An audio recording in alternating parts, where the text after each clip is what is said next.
All right, a lot of ground to cover tonight, and the great one, Mark Levin, will join us. Now, we start with President Trump reacting to the stunning news that the FBI, yes, was spying on the Trump campaign. Now, this has never happened before in American history. Let's take a look. Congress would like to see documents opened up. A lot of people are saying they had spies in my campaign. If they had spies in my campaign, that would be a disgrace to this country. That would be one of the biggest insults that anyone's ever seen, and it would be very illegal, aside from everything else. It would make probably every political event ever look like small potatoes. So we want to make sure that there weren't. I hope there weren't, frankly. If they had spies in my campaign, during my campaign, for political purposes, that would be unprecedented in the history of our country. Unprecedented and illegal. Now, I want to take what the president said one step further. This is how serious and dangerous all of this is. If we as a country do not get to the bottom of this and expose everything about these deep state actors spying on an opposition party during a presidential campaign, rigging one candidate's email investigation, lying repeatedly to FISA court judges, we will lose the country. We will destroy the rule of law. We will shred our Constitution completely. But there is good news tonight, that finally the facts, the truth are all starting to come out, as we've been predicting, after what is unprecedented stonewalling, obstruction, slow walking from Rod Rosenstein and the DOJ while a meeting for Congress to finally see the documents that they have been demanding is set for Thursday. Now, the House GOP chairman, Devin Nunes, Trey Gowdy, they're sitting down with the FBI director, Chris Wray, the director of national intelligence, Dan Coates, and Rod Rosenstein's deputy, of course. And for the record, I do not trust Rod Rosenstein. I'll explain. Also, Sarah Carter reporting that these documents could hold the key and uncover every single thing about what was done to the Trump campaign and the Trump presidency and being spied on. And we believe that is exactly why Rod Rosenstein and the DOJ have been obstructing and concealing what really happened. Now, Rosenstein is trying to run out the clock. He hopes that Democrats will regain the House and this will all end and go away. Now, what is now apparent is that Rosenstein is aiding and abetting in what is nothing short of a cover-up of the single biggest instance of abuse of power and corruption in American history, and the media is right there with him. We have famed Harvard law professor Alan Dershowitz, been on the show many times, calling out the stunning hypocrisy surrounding this deep state scandal. Take a look. If this had happened to Hillary Clinton, the ACLU would be jumping up and down the way they did when I was on the board of the ACLU, when undercover agents were put into the anti-war movement, into civil rights movement. All they were there was to listen, into Muslim churches. Civil libertarians are generally a little bit suspicious when undercover agents go just to ask questions, and I think we as civil libertarians ought to be suspicious of this. Allay our suspicions, and then we'll be fine. Checkmate, Professor Dershowitz. He's right. Now, if this ever happened to Hillary Clinton, the media would be apoplectic. They would be demanding that people go to jail. But since it's Donald Trump and the media doesn't care and they hate Donald Trump, well, they have actually been missing in action in covering up this biggest abuse of power corruption scandal. Now, they have ignored every single crime that Hillary Clinton has committed, and the fact that she bought and paid for a dossier put together by a foreign national filled with Russian lies and propaganda to influence you, the American people, and steal an election. Now, the FBI then takes that Clinton-funded piece of garbage, Russian propaganda, use it to get a FISA warrant to surveil on a Trump campaign associate, and they did it by lying to multiple FISA judges. This is the worst form of corruption. Now, all of that information is why tonight there's over a dozen House Republican lawmakers. They need support. They're signing on to a resolution that calls for a second special counsel to be appointed to investigate all of these abuses. Now, Congressman Ron DeSantis, he's one of those congressmen. He's supporting this and explaining why this must happen, which we have been saying now for a long time. Take a look. We also need to get people to be held accountable for any FISA abuse that occurred. And then how did this investigation into the Trump campaign start? And was it on the up and up from the very beginning? There's always a lot of questions about that. And I don't think that the Justice Department is going to be able to investigate themselves. I think that they've resisted our inquiries here in Congress for long enough. And so it's time that we did have a special counsel. Well said. And Congressman Jim Jordan and Matt Gaetz also signed this resolution. They'll join us on the program tonight. But first, we know that days after the FBI put in the fix and exonerated Hillary Clinton, exoneration before investigation, they immediately, the same actors, launched a surveillance operation against the Trump campaign. And it gets worse. Byron York tonight reporting that these new revelations about the FBI targeting the Trump campaign is now leading to very serious questions about when this FBI investigation actually started. Now, we've been told that it began at the end of July 2016. George Papadopoulos, drinking in a bar, four-way drunken hearsay. That's not even admissible hearsay in a courtroom, never mind four-way. And by the way, it never made any sense. Washington Post now reporting that this informant met with Carter Page a few weeks before the FBI says it officially launched the probe. Their timeline isn't matching up. And this is exactly why we need the second special counsel. And most importantly, we need an investigator appointed who has prosecutorial powers. The DOJ Inspector General is now looking into all of this. Rod Rosenstein wants the Inspector General. He cannot hold these deep state actors accountable. Now, Michael Horowitz doesn't even have the ability to convene a grand jury or issue indictments. The Clinton investigation, we still haven't gotten the report. It's 18 months later. Guess what? We don't have that kind of time. Now, what we need is a full, thorough, complete criminal investigation right now, because you, the American people, you deserve to know the truth. This has to be done for the sake of this country. And tonight we're learning even more stunning details about what really happened. This is pretty shocking. Former Trump campaign advisor Michael Caputo, he's now saying that there could have been multiple informants, multiple spies targeting the Trump campaign. Here's what he told our own Laura Ingraham last night. Take a look. Let me tell you something that I know for a fact. This informant, this person that they tried to plan into the campaign and even into the administration, if you believe Axios, he's not the only person that came at the campaign. And the FBI is not the only Obama agency that came at the campaign. I know because they came at me. And I'm looking for clearance from my attorney to reveal this to the public. This is just the beginning.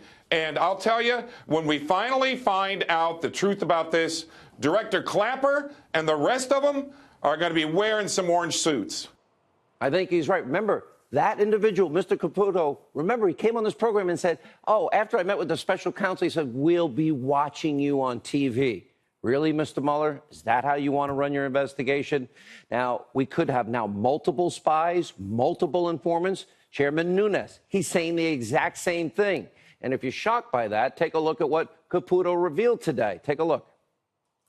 I was approached by an intermediary who had been talking to a government official, a former government official, who told him that they had Hillary Clinton-related emails at that government organization and that they wanted to get them to the Trump campaign.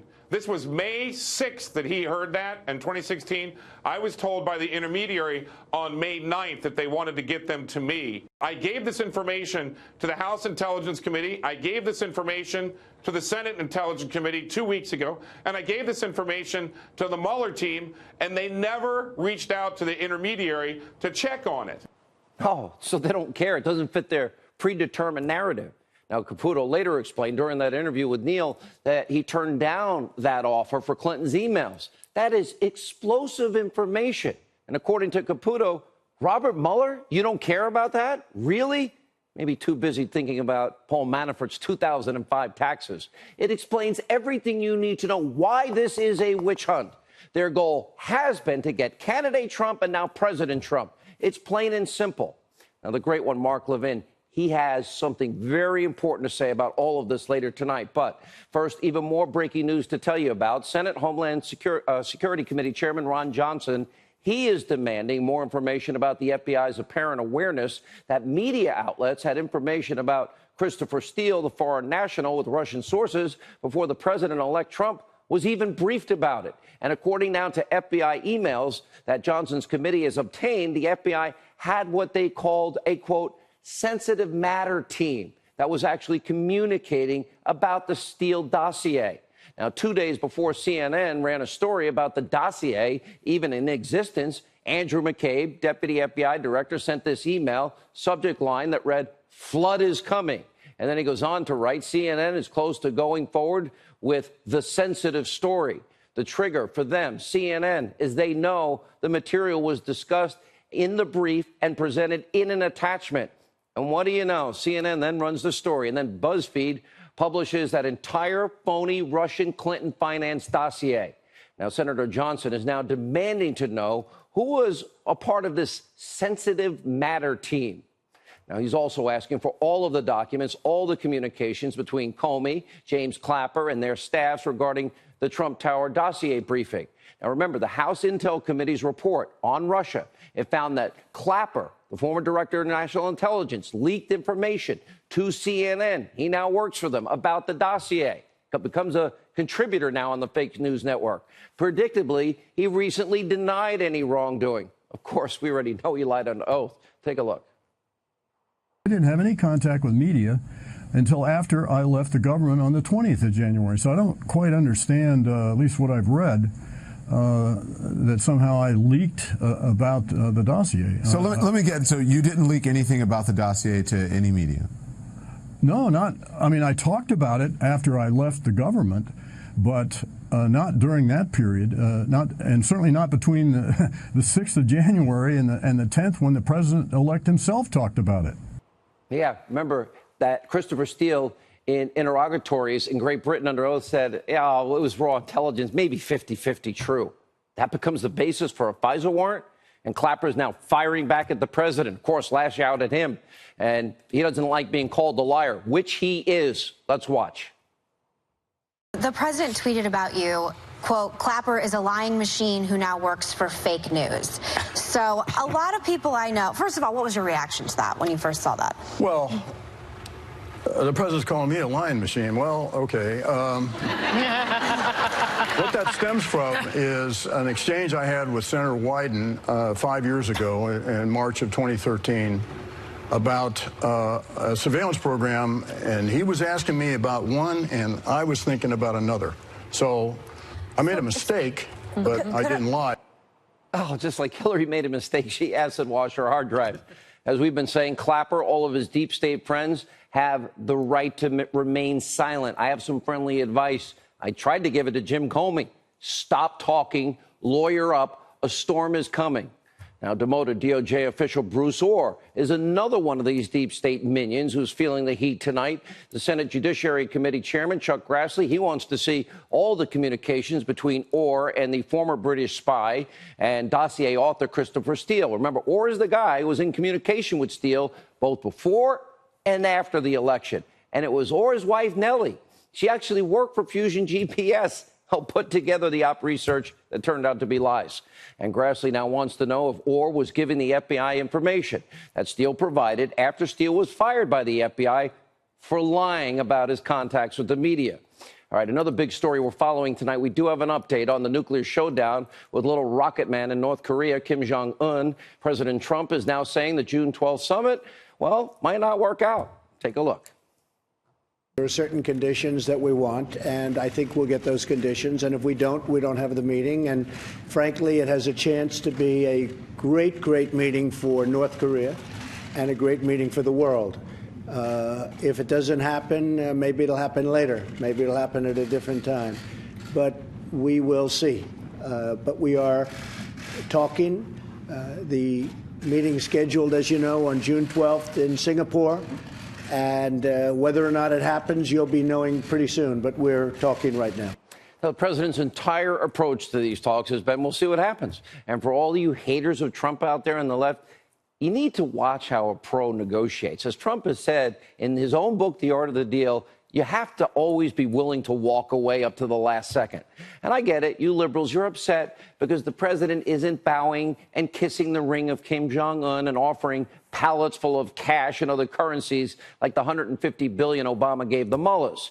Now, if Kim Jong-un wants to come to the table, then, well, the president is willing to listen. And if Kim Jong-un wants to threaten the world like he was before, well, the president will show the force that he showed the last time, and we'll be back to where we started.